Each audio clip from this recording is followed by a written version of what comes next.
Bonjour, Monsieur Mario. Aujourd'hui, on va vous questionner des questions en rapport de TEDx. Mais mon question, c'est comment c'était de présenter une conférence TED? En même de vous saluer, merci de l'invitation. J'ai effectivement participé à un TEDx, ça fait quelques années. Première chose que je tiens à vous dire, je veux vous féliciter parce que vous savez que parler devant des gens, s'adresser à des personnes, c'est un gros défi. C'est un défi que pas tout le monde sont capables de relever et veulent relever non plus. On a une espèce de gêne parfois à vouloir s'exprimer devant des gens. Alors, je trouve extrêmement courageux de le faire. Puis, c'est une bonne idée de le faire parce que lorsqu'on parle devant un auditoire, il faut jamais oublier qu'on se parle à soi-même aussi. Et toute la préparation, toutes les énergies que vous mettez en ce moment à réfléchir à ce que vous allez dire, c'est très formateur pour votre avenir. Il y a même des métiers que vous allez pouvoir envisager parce que vous allez développer l'habilité de vous présenter devant des gens puis d'articuler un discours cohérent. Alors, pour répondre directement à ta question, à votre question, disons que le principal sentiment que j'avais, c'est un sentiment d'être privilégié, c'est-à-dire que je me disais que des gens dans une salle qui, dans mon cas, c'était un TEDx en éducation, donc des gens dans une salle qui ont pensé à m'inviter pour entendre ce que j'ai à dire sur ce sujet-là, je me sentais privilégié parce que être attendu, le fait là, que des gens voulaient entendre qu'est-ce que j'avais à dire, je me sentais privilégié. Alors, ça me motivait à puiser dans mes énergies profondes et puis malgré, dans tout ce que j'avais vécu en éducation, je me suis employé là, à sélectionner ce que je pensais qui était peut-être le plus important à dire dans le peu de temps que dure une conférence TED.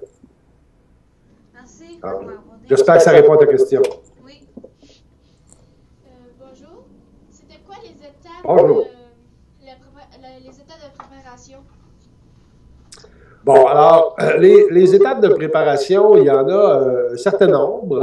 Je vous dirais que le premier, la première étape, là, le premier choix que vous allez devoir faire dans le thème qui vous est donné, là, une idée qui change le monde, là, ça va être de vous choisir une idée maîtresse, c'est-à-dire une phrase, quelques mots qui représentent bien votre message. On appelle ça souvent une intention de communication. Il faut que vous réussissiez à ramasser en peu de mots, disons, l'essentiel de ce que vous voulez dire. C'est comme si vous répondiez à la question, si après vous avoir écouté, qu'est-ce que vous voulez que les gens retiennent de ce que vous êtes venu dire? Parce que vous allez peut-être parler, je ne sais pas, une quinzaine de minutes.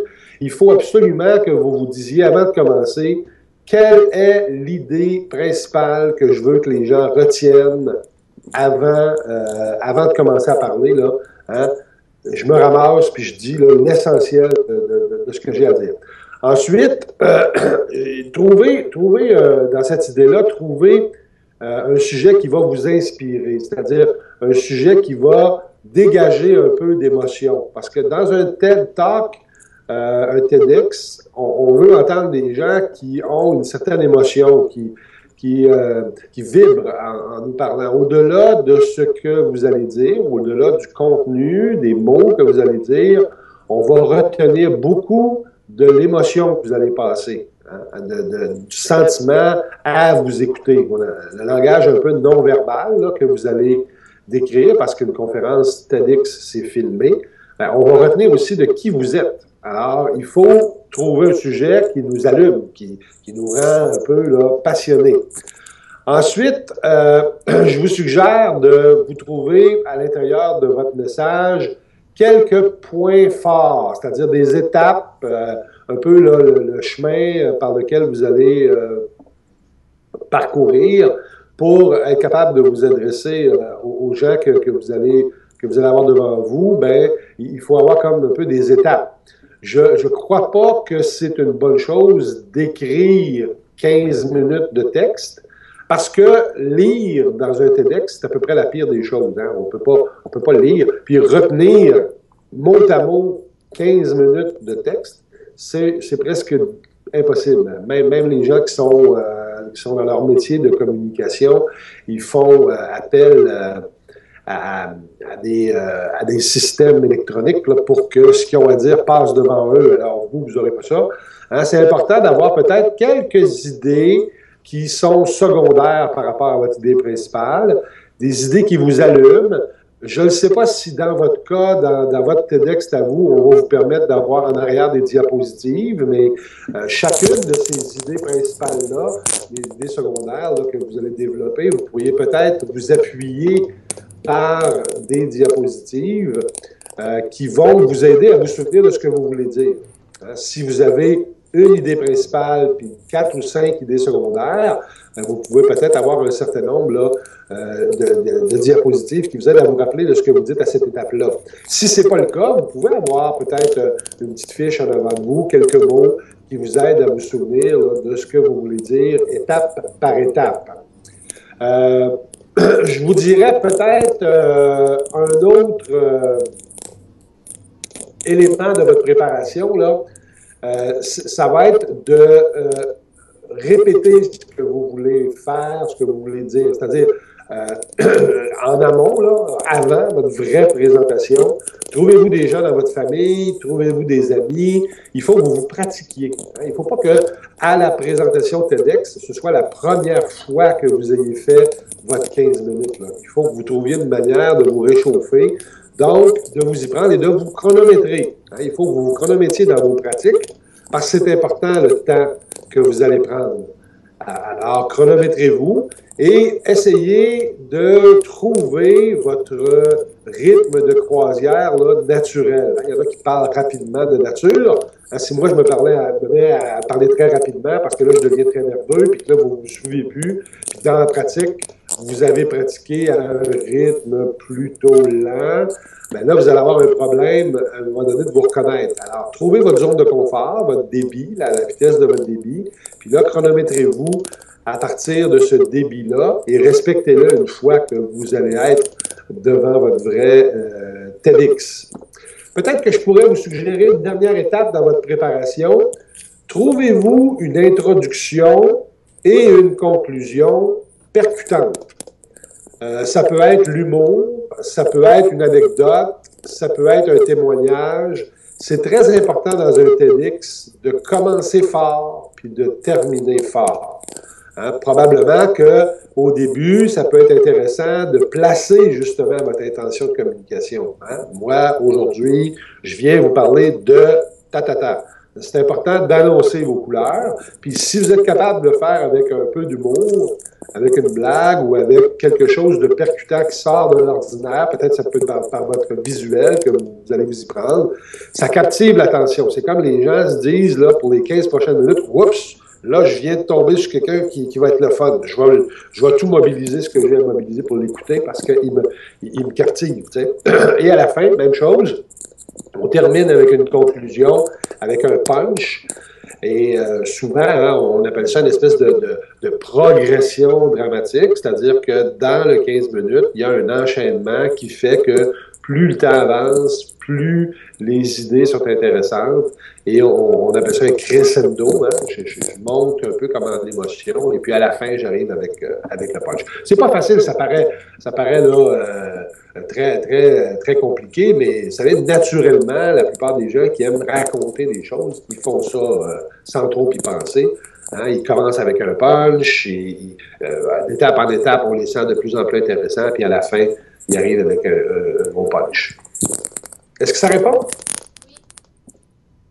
Oui. T'as-tu des conseils à nous donner? Ben, des conseils, oui, on a toujours un peu de conseils, mais en même temps, il n'y a pas de vérité absolue dans ça. Si j'avais à vous en donner, disons, 2, 3, le premier, c'est ayez du plaisir. Il faut, dans cette activité-là, il faut trouver le moyen d'avoir du plaisir. Il ne faut pas trop être nerveux pour rien, il ne faut pas trop penser là, à tout ce qui pourrait arriver de négatif. Là. Au contraire, il faut même visualiser, il faut anticiper que ça va bien aller et il faut être à l'aise. Donc, trouvez-vous un sujet ou trouvez-vous des circonstances qui vont vous rendre heureux. Ça va paraître dans votre corps, dans votre langage non-verbal, puis même dans votre débit, si vous avez du fun. Alors, le meilleur conseil que je peux vous donner, c'est d'entreprendre cette aventure-là en se disant ça va être le fun.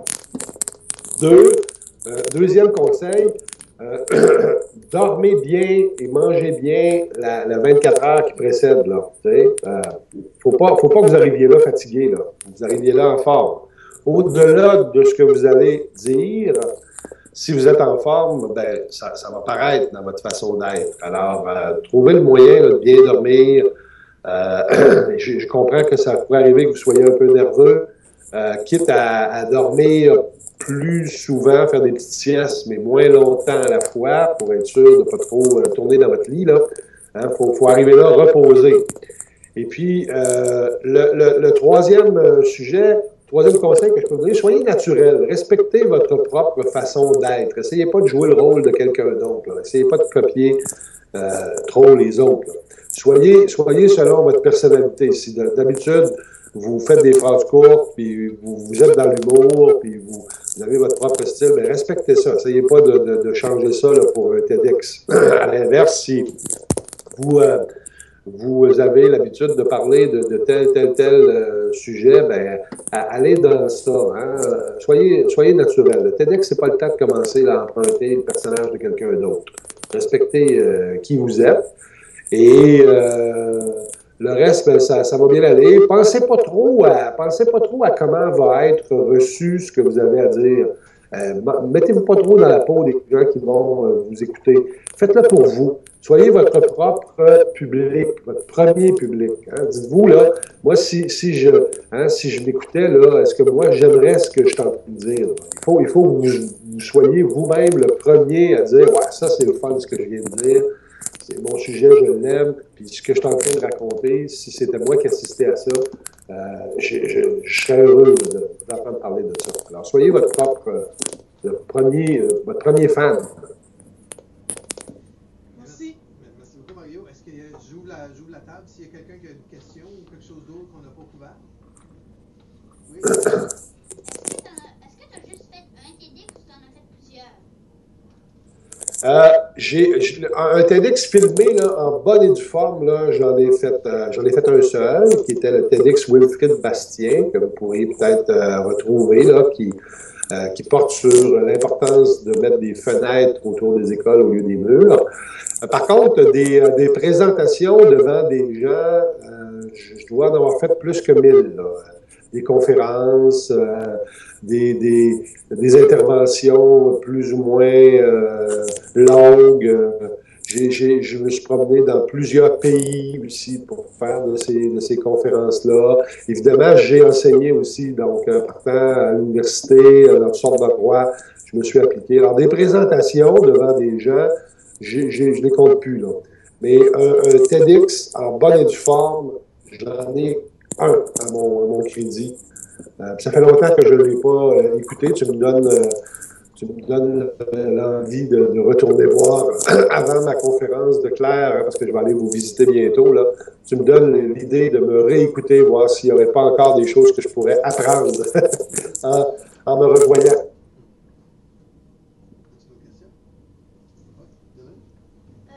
Est-ce que tu aimerais ça faire un autre TEDx? Peut-être, oui. Ce que j'aimerais peut-être, c'est avoir des invitations inusitées. Des fois, on aime à changer aussi de zone de confort ou de public, arriver là où on ne nous attend pas. Alors, peut-être que ça pourrait être intéressant. Remarque que toutes les fois où on me donne le privilège de m'adresser à des gens, je trouve ça intéressant.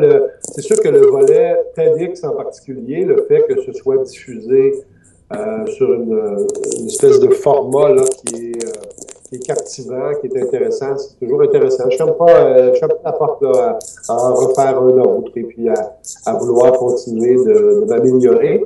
Il y a aussi des types de présentations de d'autres genres qui sont intéressantes. Vous avez peut-être entendu parler, ou si ce n'est pas le cas, vous chercherez sur Internet. On appelle ça des Pekakucha. Hein, c'est un format qui est plus rigide, c'est-à-dire qu'on te donne un certain nombre de diapositives et un certain nombre de temps qui est beaucoup plus court. Et c'est pas toi qui as le contrôle de changer tes diapositives. C'est-à-dire que tu les as choisies et le système, il va là, naturellement, aux 20 secondes, la diapositive change. Alors, tu dois suivre, tu dois suivre le déroulement des diapos. Alors, le Pekakucha, c'est très intéressant aussi. Il y a d'autres formes de présentation qui te mettent en dehors de ta zone de confort et qui font qu'avec le temps, là, tu découvres des ressources chez toi. Alors, moi, chaque fois qu'on m'invite, je trouve toujours que c'est intéressant et ça me force à apprendre de nouvelles choses. Merci. Alors, écoutez, je ne sais pas si vous êtes rendu à la conclusion, mais je vous réitère toute mon admiration que vous ayez accepté par le TEDx.